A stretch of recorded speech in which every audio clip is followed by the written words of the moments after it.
Presidente, oggi a Roma un'audizione importante.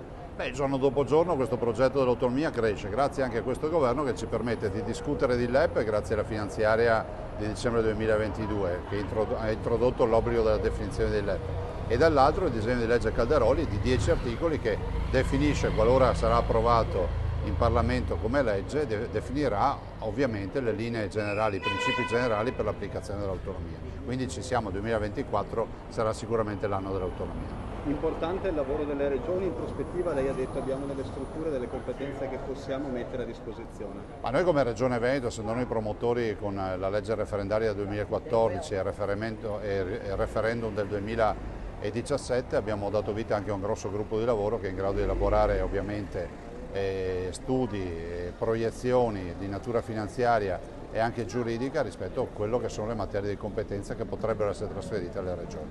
Che tempi ci si può attendere secondo lei adesso? Ma è probabile, visto lo sviluppo della discussione, visto anche l'accelerazione che c'è stata, che il 2024 sia l'anno assolutamente nel quale si chiuda la partita della legge, del disegno di legge che diventerà legge, la legge Calderoli, con i suoi 10 articoli e ci darà definitivamente le linee e i principi generali per firmare l'intesa con il governo.